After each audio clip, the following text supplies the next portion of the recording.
Welcome back, ladies and gents, and in today's episode we are kicking things off with a transfer. Well, this is actually 2 days prior to the game day, and well, Charlie's come in for Ollie Dyson, but this is a kind of weird one for me. I might just be being rather stupid, but if you look at the duration, it says till the end of the season. They want to borrow him on his 100% wage, pay his wage entirely, be a regular starter, play on the right hand side. It all sounds pretty good, doesn't it? Except Charlie, schedule. Senior squad doesn't have a game left. Why do they want to borrow him? This is literally like FM has seen the fact that I have promised Ollie Dyson to loan him out, and they just want to take him out of my squad for the game against Doncaster. Don't know why the team escaped my brain, but yeah, it seems like they just want to take him out of that or upset him prior to that match. It's a very odd situation. So I think I'm probably going to loan him out to Charlie because I don't desperately need him on our bench, but I just thought I'll bring you back because it's a little bit of a weird one. Okay, ladies and gents, match day is upon us now. There is a little bit of retirement news before we get into this one. Ian McAndrew has retired as one of our directors, and we have a couple of players retiring at the end of the season. Ben Olnwick has decided he's going to retire, and so has Mark Wilson, neither of which I am going to ask to stay because both of them, quite frankly, are, well, Ben Olnwick's not on a bad wage, he's on £500 per week, but we don't need either of them. Even if we stay in this league, I think we can clear them two out. It's a bit of dead wood. I believe Mark Wilson is on like a grand and a half around there. So a little bit of wage budget back, and we can bring in some newer, fresher faces. But in terms of today's game, we are of course going to apply the opposition instructions. It's a strong wind, and well, it's wet, 17 degrees Celsius, and strong wind. We already knew it was strong wind, but the game is going to just make sure we know it is strong wind. Now, perfect pitch condition here today at Wembley, but it's not sold out, no. Only 51,763 attending for today's game out of its 90,000 capacity. Now, we're suggested to go from a positive to a cautious mentality. I'm not quite sure about that because we have a very good record at Wembley. I believe we are unbeaten at Wembley, and well, Doncaster have a pretty good record against us. They've beat us and we've drew against them. So on that basis, we should probably go cautious, and I think we'll start off cautious. If we look like we're doing better than them, we'll go positive and try and push the issue, but we'll start off cautious and try and build from the back. Start off a little slower and then pace it up a little bit. Pace it up, because regardless if we're ahead or behind, pacing it up is going to work probably just as well for us. Now, as you can see, we are going for our full normal lineup. Also, Ollie Dyson still hasn't gone yet, so you know what? Ollie, while he's still here, you can get on that bench. Don't have to have any changes to the lineup. We've got Oluwayemi in goal, a backline of Osu, Shipley, Adipan and Brockbank. Central midfield will be controlled by Morgan and Allen. Lubala and Williams on the wings, Pedder in between, and Zimba Zimbaye up front. I've noticed there isn't a link here, which is odd. There's usually a link. Don't know how that's disappeared, but that has just disappeared randomly. Apparently Pedder and Zimba have just decided they don't like each other and they're not going to communicate. I don't know. Maybe it's because of the cautious mentality. Anyways, that has disappeared just randomly. As you can see, tactically it's gone down okay. We're not going to look at those specific reasons why they are not liking it and who is of that mindset. As you can see, there is 4 changes to their lineup, but we don't care. We want to crack on with this one. And the media has given you a lot of credit lately. Go out there and put on a wavy display. No, punch this. We owe Doncaster after last time. Go out there and get revenge. The best team talk you can possibly give. If you are able to motivate your squad in Football Manager, and you have that option to use revenge team talk, go for it. It is my go-to. It works really goddamn well. So, as you can see, recent form, we have won 4 of our last 5. A win, a draw, and a win. So, we're walking out. Let's get out there. As you can see, Doncaster formation left over here on the right-hand side. We are, of course, recording this on the back of the last one. Thankfully, it is another half an hour or so after the other one, so there's no cars outside making any beeping noises. Q1 now just whizzing down the street because there is a guy around the corner who likes to do that. But right now, we're all good for background noise. And was almost good for a goal. Admittedly for Donny, but almost good for a goal early on there. So we do need to stay a little cautious. That one's definitely got me a little worried. Admittedly, we are doing slightly better on the passing and possession at the moment, but XG-wise, we are struggling. You know what? No, we'll let it roll. We'll let things roll. We've only had 3 shots, though. That's the worrying thing. They've had 10 to our 3. But let's head into the dressing room. We're going to go for yet another revenge team talk. In fact, no, our shooting's not been good enough. Do better. Do better, lads. I was nice to you the first half. This half, I'm going to demand a little bit more, and Osu's going to throw it in as the rain starts to come down here at Wembley. I don't know why we didn't close the roof, but Pedder back to Morgan. He finds Labala. He's found a little bit of space on this left-hand side. Back to Osu. Back to Labala. Nice pass until he tries to get it to Allen, where Barlow intercepts. Now it's a ball up. Shipley, lovely interception though, finds Allen. Now ball up to Zimbaye. Short to Pedder. He's going to go across to Williams. Williams cuts inside. Not as good as his run in the game against Doncaster, but he almost got an opportunity there. It was blocked. Lubala back inside to Pedder. Oh! Williams! I think he probably blocked Pedder's attempt to shoot there, to be honest. He just sort of cushioned it and then took it himself. Like a hockey player, stopping the puck just before and then tapping it in himself. That's how it looks. Let's have another little look at this. Williams goes inside. His shot's blocked. Goes out to Lubala. He then stops, turns, passes it into Pedder. He almost takes... Okay, so it wasn't Williams who blocked it. It was the defender. He hooked it with his leg, sort of flicked it behind himself. Falls to Williams. And ladies and gents, we have ourselves a lead against Donny. Come on. Come on, lads. Let's get up to League One. You can do it. I know. I really shouldn't have attempted that, but you can do it. So, tactically, we have... You know what? The lads are actually pretty damn fit here today. Now, I was thinking this game might be about 2 weeks after the prior one. It's actually only 6 days after. I gave them 2 days rest, I believe. Maybe 3 days after the prior game. So they're actually all pretty damn fit. Now, Joe Allen is on a 6'5" and Osu on a 6'5" as well. I don't think Osu's necessarily on a 6'5" because he's struggling. And Zimba is on a 6'6", and I think that's more we haven't created the opportunities for him to do something. Not that he's playing particularly bad. Now, Allen, I think that is more he's playing particularly bad. So, Joe Allen, we could move Morgan over. McLaughlin.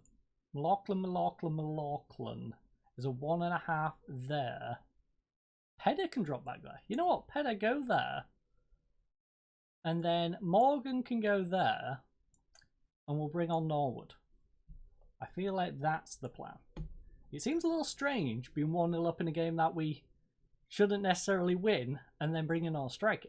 But we like to do things a quirky way around here. Now, we are probably going to bring on a second substitute in just a second. As you can see, Pedder has got a little bit tired trying to hold on to this one. Now, Pedder back to Morgan. He goes inside to Williams. Williams got an overlap on this right-hand side. He does find Brockbank, but he's going to be under pressure. Ball through to Williams. That was a nice pass. Can Williams get a good cross in, though? He's going to pull it back for Brockbank, in fact. Nice. Oh! How could you not give that penalty? Jesus! You're not playing rugby, my friend. This is football. Just bulldozed straight through the back of him. And Norwood will be the one to step up to take it. Can he score it there? Come on, Norwood. He has been great in these playoffs with these penalties. Not back-to-back games, but he scored one against Oldham. He scored one here today against Donny. Hopefully it doesn't go the same way as when he scored in the first leg against Oldham, because of course they did manage to pull back an equaliser on the back of that one, but right now, things are looking good. Things are looking good. And who is tired? Well, our most tired players are Pedder and Lubala. So Dyson can, in fact, Campbell. So again, we're bringing on another striker because we're reckless like that. And well, back here, who is the next best option? So Morgan can go back there. Dyson would do a 2-star job in that role. In terms of this role, we have Pedder who can do a 2-star, but he's going off. Morgan at 2.5, Dyson at 2. So Dyson's going to come on for Pedder. It's more of a case of, do we want 2.5 star 2 like that, or do we want to swap it like that and have 2.5 star 2 like that? Now, considering we have the lead and we want to hold on to it, I think our ball-winning midfielder being in his preferred position more than our playmaker is the better plan out of the two. So we'll go with that one. It's the 85th minute. Hopefully we can hold on to this one. Again, we've been dismal with our shooting, but Doncaster, as you can see, has been just as dismal. And ladies and gents, can't believe I'm saying this, we just beat Donny at Wembley. Come on. League One football, baby. League One football. No, not hands on hips, not pointing. Outstretched arms, direct in front, palms open, in praise. Congratulations, lads. We're going up to League One, but it is, of course, time for our season review. And so the end of season 23-24 review is finally upon us. Now the question is, who have been our standout performers? Well, the new arrivals first of all, we have Lubala. He had a 7.14 average rating, 18 goals, 8 assists in 52 appearances and 1 as a substitute. A very good signing from Oxford. We then have Brockbank again. Transfer fee for both of those is absolutely nothing. Osu, absolute solid left back from Wimbledon. On top of that, we did pay a little bit for Zimba from Cardiff, now on a 6-9, scoring 4 goals in 20 appearances and 1 assist. I believe he was a little slow to start with, but he's only 22 years of age. He's got a little bit of development ahead of him still. And you know what? We might get in another striker. I'm not quite sure yet. We'll have to see where our main weak points are going forward for next season, particularly whether we can get Shipley back, I believe, for a 3rd season in a row. Hopefully we can buy Shipley at this point. Hopefully our bank balance, because I feel like we've got a couple of million in the bank at this point. Hopefully we can get the ball to give us a little bit of that cash to spend and get Shipley in. Who knows? We've just got to pray at that point. But right now, as you can see, those are our new additions. I would say Jenkinson, it wasn't bad. At 30 grand as our big spend out of them all, though, he was a little disappointing in that regard. I don't feel like it's 30 grand wasted. I just feel like it's 30 grand that could have been better spent. Because we, of course, brought in Brockbank for absolutely nothing on loan. And, well, he did a better job. So, as you can see, the board, of course, is delighted with our season. Not an F sure what's going on here.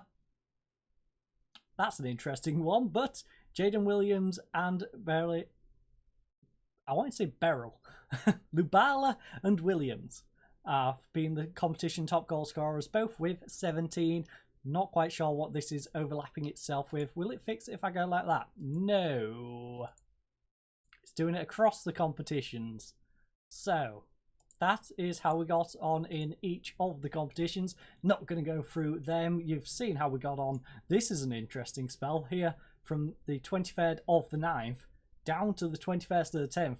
All draws. It's almost like we are over at Brighton, if you watch the other save, of course. But this winning streak with that draw in between and this loss, that is where we turned our season around, I believe.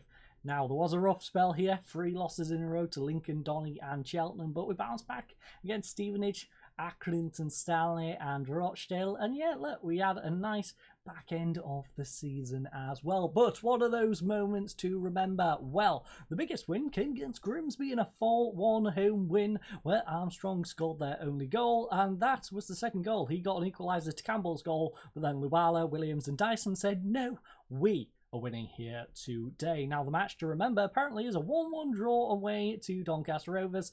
I think that is, to be honest, because they scored 3 minutes in, we scored on the 90th, and we had a player sent off on the 68th. Like, yeah, we got goals literally at either end, a sending off in between.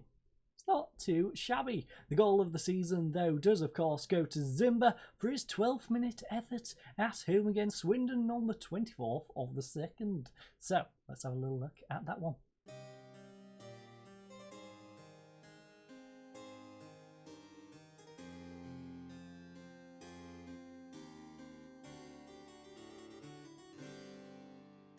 Okay, so that was a nice goal by Zimba, but personally, I think I actually prefer the goal by Shipley in the prior episode to this one. In that second game against Oldham, it was quite a nice little goal. Defender Brockbank, I believe, on the right-hand side, whipping it in for Shipley to do a first-time effort into the bottom left-hand corner. So, the finances, though, as you can see, some of them are looking a little bit shaky. Actually, I say that. I initially looked at all the red. Sponsorship is down to the same amount, which I'm not quite sure how that works. There must be a few pennies difference in it. In terms of broadcast revenue, that is up. Oh, that is by how much it is down. Geez, so our sponsorship is down by half. It's been cut in half. Our broadcast revenue has gone up, though, by 25,000. We've gone... Oh, wait. No, that's the last season amount. Yeah, so that's last season amount. Okay, so broadcast revenue has shot up by over 200,000. Sponsorship has gone down, like I said, by about pennies. Corporate is up by a good chunk. We have our competition prize money dropping by 110,000 or so, though. Match day tickets are also down, and commercial revenue is down quite a lot as well. But we are a 2-star reputation team, and going up that league is probably going to help us a bit as well. In terms of shirt sales, we've got Allen, Lubala, Pedder, Williams and McLean as our top sellers. McLean, I think, more for his shirt number, to be honest, because he didn't really do a whole lot on the pitch for us. Total merch sales is 149,000 with 2,335 shirts being sold. Now, our best team, the York best 11, is Oluwayemi in goal, Osu, Adipan, Shipley, Brockbank, Allen, Morgan, with Lubala, Pedder, Williams and Campbell. I kind of agree with that, except Campbell now is replaced by Zimba, but that is a solid 4-2-3-1 lineup from our players. Now, in terms of accolades and awards, well, I got absolutely nothing. Don't know how, considering I managed to get us up into the playoffs and we were a team that was supposed to be battling relegation, but hey, these things happen. But your player of the season is Lewis Shipley, and he's honestly my player of the season. The young player of the season also goes to Shipley. Signing of the season goes to Lubala. Zimba gets the goal of the season. Again, I said I would give that one to Shipley. Top goal scorer is Williams with his 18 goals. Top assists is Pedder with 10. 7 on the player of the matches for Lubala. Shipley had the best average rating yet again. His average rating is always nutty with a 7.4. And Joe Allen, the 34-year-old veteran midfielder, had the best passes completed per 90 with 73 of those. In terms of competition awards, Sky Bet League 2 Player of the Year goes to Lewis Shipley, so we do really need to try and get him in. As you can see, no record breakers this time around, but history has been made. York flew out of the traps and set themselves up for this most magical of promotions. York dared to dream, and thanks to a great run way back at the start of the season, their promotion dreams came true. But I thank you all for joining us today. I thank you all for joining us on this particular season, and I hope you enjoyed. I hope you join us, of course, for next season, as we will be playing some League One football. But I thank you all for joining us. I hope you all have a lovely night, and goodbye.